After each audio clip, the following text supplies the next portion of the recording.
luxury is a trust-based business. Without trust, luxury is nothing. If you don't believe in the value or the brand portrays, you probably wouldn't find a way to adjust spending thousands of dollars. Then voila, you know your piece is not real. You should get a refund and never trust the person again. With that said, I wanted to share the lesson that I had to learn on identifying a fake piece.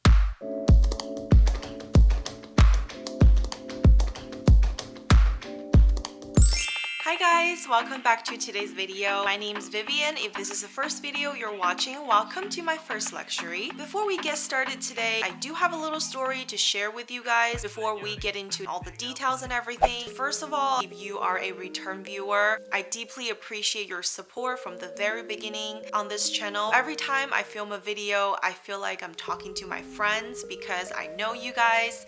If you have watched the videos on this channel, you know that I had previously made videos comparing the diamond Juste Un Clou bracelet, and unfortunately I had to take down the video as I learned that the piece that I reviewed is actually not a real Cartier piece. How did I find out? What was the story about that? When I received this piece for review, I really didn't think too much, as the person that I borrowed the piece from is someone that I had trusted and known for a few years. There's really no point for me to question the piece. I just went ahead and did a review, even though there were speculations that came up. As you guys know, all of the videos on my first luxury contains a lot of zoom in and detailed shots. After we filmed the video, we kind of picked up on a few details that was not very convincing. Because that trust is there, I didn't really question and doubt it because there was no reason to. Until one day I was notified by a friend who is a Cartier specialist confirming that this piece is not original. The serial number did not match with the serial number that was engraved on the inside of the bracelet. From that point on, it was revealed to me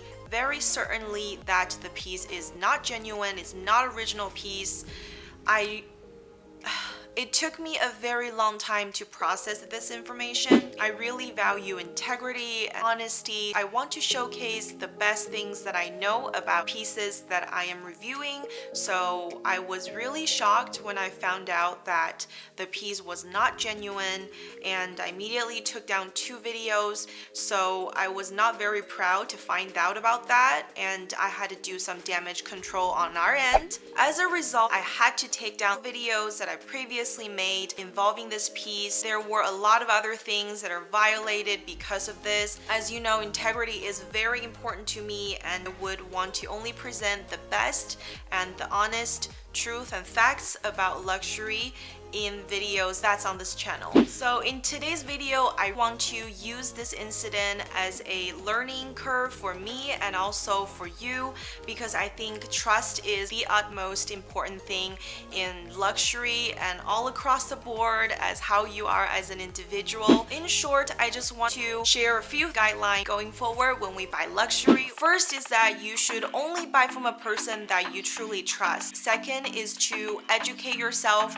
on things that you don't know yet or you aren't sure about. You can do more research or watch videos or ask people who are professional to gather all the information you kind of need towards purchasing something meaningful to you. And I also think it's very important to trust your instincts, because we all know luxury is expensive and it's considered as a form of investment. So before you do that investment, I would strongly recommend you to educate yourself. Just grasp as much as information that you can gather. It's always going to be helpful. And let's shift gear. Let me show you the details that I now know are the dead giveaways, or the things that kind of upset me from the get-go. Without further ado, let's get to the juicy part. Let's start with the nail head. This version is the old generation where Cartier decided to discontinue because this one has a lever where you pull from the front versus the back. And for that version, the nail head does not have stones all the way around. It indeed, gonna insert a picture here, has stones all the way up until the very back of the nail head. And it looks like there could be spaces for 2 more stones, but they left it blank.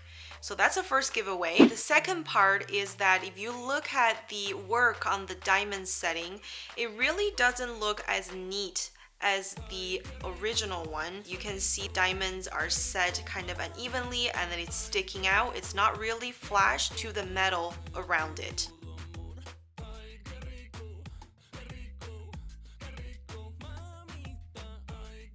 Let's now move on to the inside of the nail head. If I were to pull this bracelet open, you can see there, I'm going to put a comparison picture here because that's really what kind of made us speculate how come this looks different.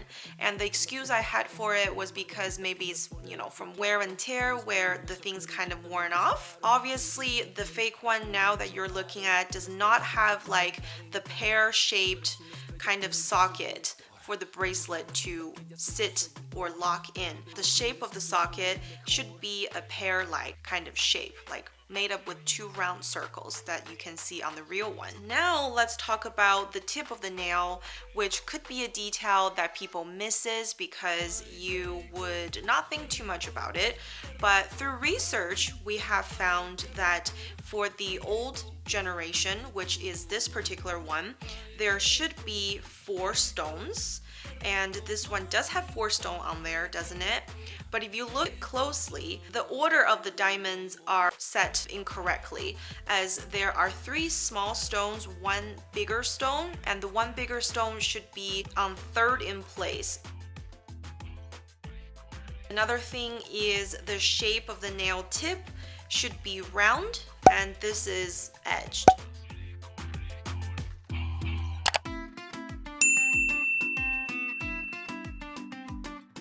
Just for your information, the most current version of the Juste Un Clou bracelet with diamonds actually has stone all the way around, and on the tip of the nail they have changed the 4 stone to 5 stone. So the center stone is the biggest stone, and there are 2 smaller stones on the left side and on the right side beside this big center stone. And last dead giveaway is the serial number on a genuine Cartier piece has a combination of letters and numbers, and usually it's 5-digit.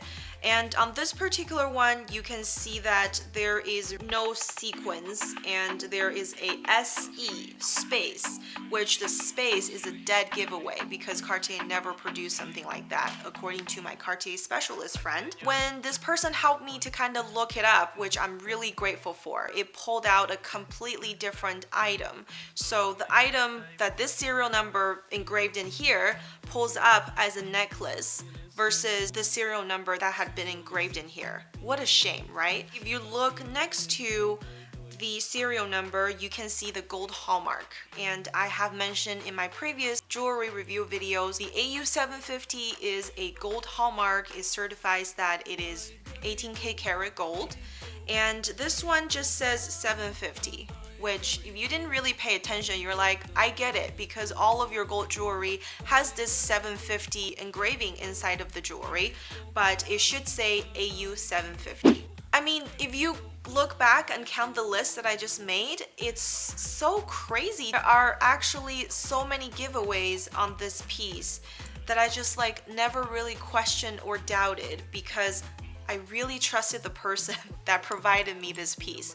So it's really a shame, but I'm really happy at least I got a chance to make this video. As my luxury journey continues to grow and new lessons are learned, it's not very often that this happens to me, but this is a big one and it's so important. So my learnings that I want to share with you guys is that always buy from a boutique, and at times that you cannot buy from a boutique, definitely buy from a trusted resource. And you know, knowing all of the details that I'm sharing with you today, I hope it can help you look into the details. If there's something off, just trust yourself and do not buy it, because it's a lot of money to commit into buying a fake piece. And another thing is, you know, if everything checks out correctly, you should be pretty confident to make a purchase. And if you did not buy it from the boutique, you bought it secondhand or somewhere that certified it and everything looks okay to you, there's another way that you can find out whether or not the piece is genuine.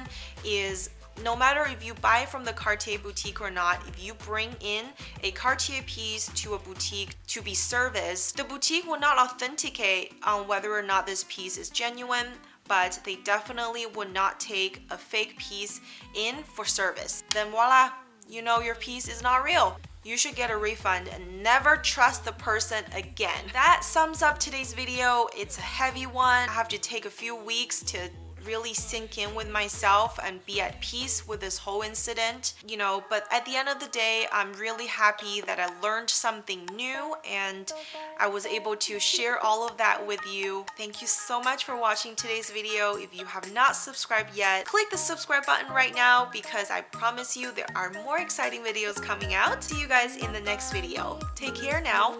Bye guys.